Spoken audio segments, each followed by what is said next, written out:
that okay? Okay. All right, so I am super honored to be here tonight, and I am so grateful to all of you for coming. Thank you so much. Just a little bit about me. I am from Illinois. My husband is back there in the blue striped polo. He has blue striped polos and green striped polos.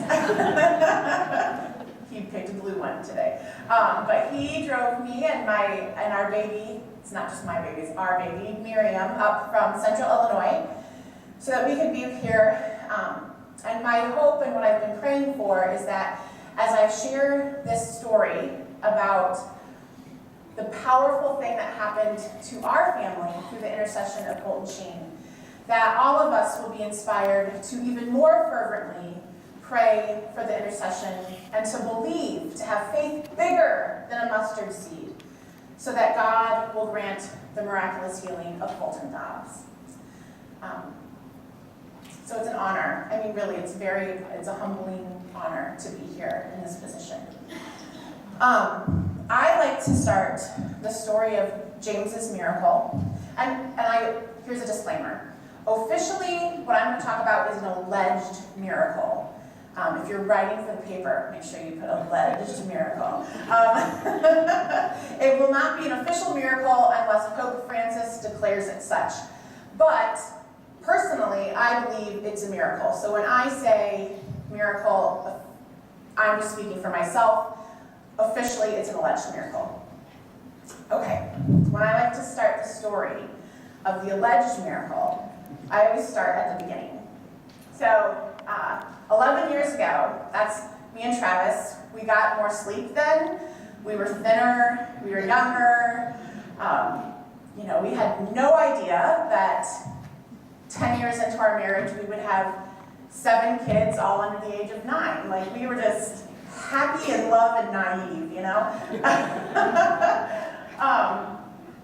But when we got married, as we were doing our marriage prep even, we looked at the church's teachings about what is marriage, what is family, what are these things for? And, with a lot of gusto, we believed what the church taught about marriage and family and children. And one of the reasons that we believed it is the church teaches that children, that babies, are only and always gifts. And that, when we looked at our culture that kind of told us the opposite of that, we were really convicted by that. And we saw that as a beautiful truth. Babies are only and always gifts. And so we said, heck yeah, hook, line, and sinker, we're in. So fast forward just a few years, and it turns out I'm not that good at practicing NFP, but I am faithful to it. And Mother Teresa says God does not want success, he wants faithfulness. So, but I was sitting on the edge of my bed, and my daughter, who was not yet 2, was playing on the floor next to my son, who was 3 months, and I was holding a positive pregnancy test.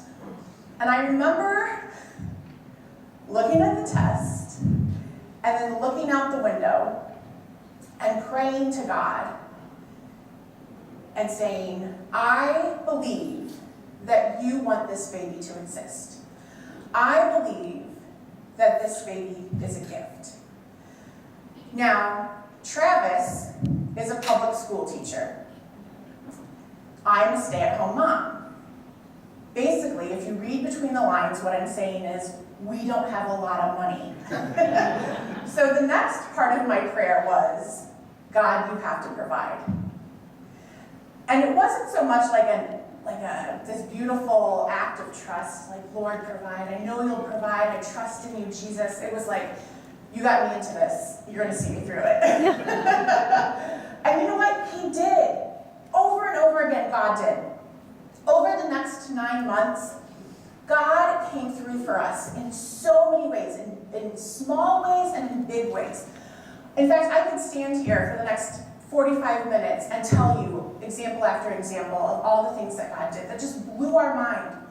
My favorite is one time I was meeting with my spiritual director, and he said, I told him about the pregnancy. I told him, I think God wants this baby to exist. I think that this baby is a gift.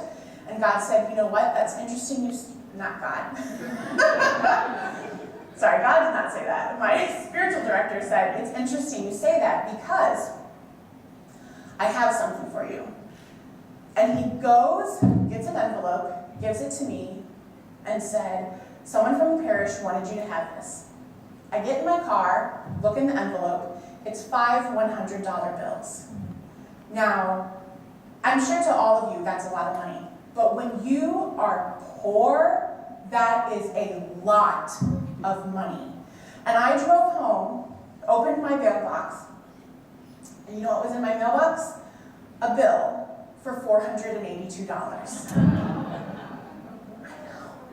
And I remember telling Travis, not only can we pay the car insurance, we can go out for ice cream. I mean, that is the generosity of God right there. It was so much so that Travis and I would lay in bed and we would talk about all these just amazing things that were happening to us. And we were like, there is something special about this baby. This baby's gonna be the Pope. Like, we just knew that I was pregnant with a future Pope. It was remarkable. The other way that God provided for us during this pregnancy is we got to know this man, Fulton Sheen. Now, I was born about 20 minutes away from where Fulton Sheen was born. He was born in a really small town called El Paso, Illinois. There is no reason you would go to El Paso, Illinois, unless you had to use the bathroom as you were driving by it on the interstate. There's nothing special about it. When he was ready to start school, his parents moved the family from El Paso to Peoria, which was also 20 minutes from where I lived, just in the opposite direction. And so he was raised in Peoria, at our cathedral in the Diocese of Peoria. He served as an altar server. He grew up there. His dad managed farms, and he hated farm work. In fact, there are people still in the Peoria area who will laugh about how they never thought Fulton Sheen would amount to anything because he could not do farm work. Like, he was just useless with a plow, So he was always reading a book. He wasn't going to amount to anything. So the joke's on them, I guess. But he went on to be ordained a priest for the Diocese of Peoria. And then, hopefully, a lot of you guys already know this, so I'm just kind of preaching to the choir, but he went on to have a radio show called The Catholic Hour. He went on to have an Emmy Award-winning television show that reached over 6 million people a week. He went on to be the Bishop of Rochester, New York. He went on to, from his humble roots in El Paso and Peoria, Illinois, he went on to head up the Propagation for the Faithful, traveling all around the world, raising money for the missions, preaching the gospel. And I think that's kind of what people know him for, is any and every opportunity Fulton Sheen had to tell you about Jesus. If you were his cab driver, if you were his neighbor, if someone in the confessional, he would take that opportunity to ask you, how is your heart? Have you heard of Jesus? What can I do for you? How can I love you? How can I serve you? What do you need in your life that I can pray for you for? He was a remarkable man. For most of my life, I had known in a peripheral sense who Fulton Sheen was, because again, he was from my hometown area. But I didn't really know anything I didn't listen to him preaching. I didn't read his books. I didn't know why he was a big deal, because he just came from El Paso, like womp, womp, womp. And so it wasn't until I was pregnant with James that I started watching YouTube videos of Fulton Sheen preaching. And there are hours of Fulton Sheen preaching on YouTube. I mean, just for free, you can go watch him. It's amazing. He's a powerful speaker.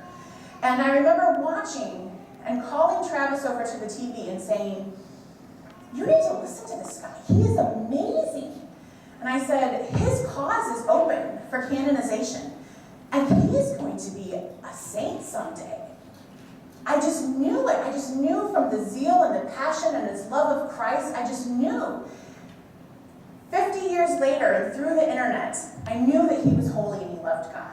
And I said, if this baby is a boy, we should name him after Fulton Sheen, because we'll have like one of the first babies named after St. Fulton Sheen. And I felt like I was the only person in my early 30s who had ever discovered Fulton Sheen.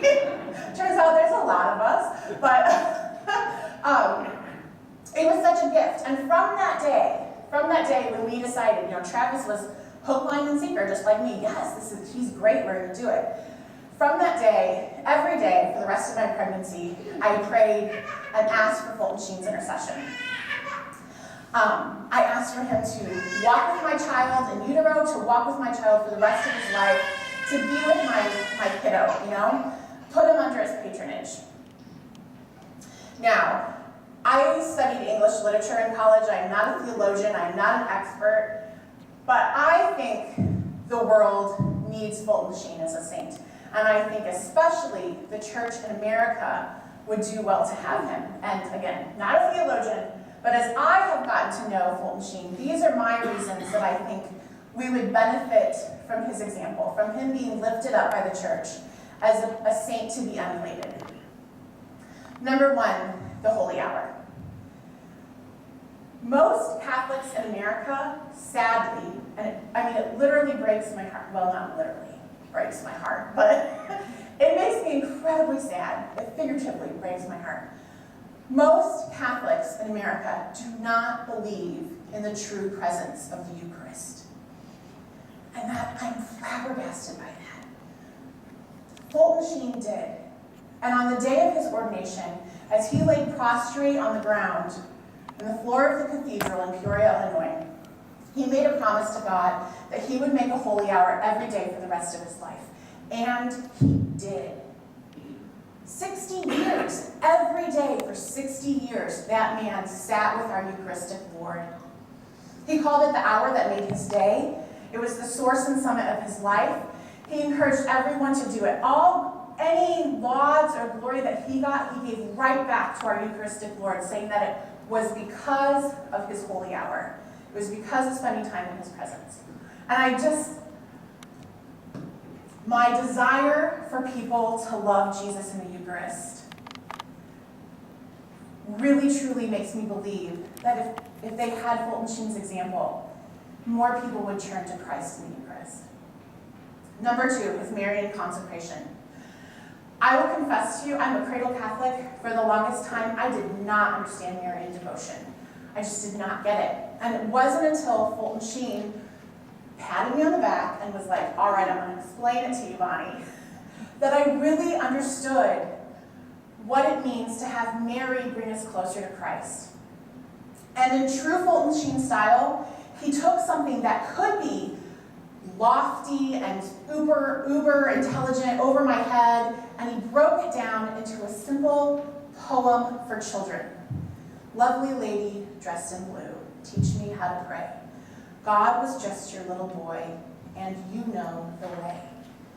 And I thought, of course. Probably all of you are like, yeah, Bonnie, duh. But it was the first time that I really, and especially as a mom, for me to know, I know my kids the best. And if you want to know my kids, let me tell you about them. Let me tell you about when so-and-so gets hangry. Let me tell you about what she loves the most. Let me tell you about what would make the best present for her. It just clicked. And so for me to then walk with Mary and see Jesus through her eyes, it just opened the world to me. And it led me to a deeper love of Christ. My hope is the same will happen for more people. I think that, especially for converts, I know that Marian theology can be kind of tricky for them. She can be a stumbling block. But to see Fulton Sheen and to have him lead people the way he led me, I think it could just be beautiful and powerful. Number three, the way he suffered silently. After Bishop Sheen retired from being a bishop of Rochester, New York, he was made an auxiliary bishop in the city of New York City. And at the time, he got in a little bit of a, discussion, a heated discussion with the cardinal, the main archbishop, the cardinal in New York City. And it just so happened that that argument went all the way to the Pope, and the Pope sided with Fulton Sheen. And for the rest of his life, Fulton Sheen basically lived in exile in New York City. He was shunned by the cardinal. He was not included in a lot of the other priestly fraternal things that the cardinal organized, or it was a lonely life. And you know what? He never talked about it except to the people who knew him the best. He even told them, if people ask you, you just answer respectfully about the cardinal. We are not going to feed gossip. We are only going to discuss the cardinal respectfully and with love. No gossiping. But he suffered. That was really hard for him. It was very, very difficult for him. And then on top of that, he suffered physically. He had heart issues, had several open heart surgeries those last years of his life. He had stomach issues for most of his life. Even as a baby, he had tuberculosis. Physically he had suffered, emotionally he had suffered, mentally he had suffered, and he didn't complain. I like to complain. Maybe you do too. Maybe you like to get on Facebook, like I like to do, and tell everybody through vague booking or vague blogging or whatever about how you just can't stand it when someone does da-da-da-da. But you won't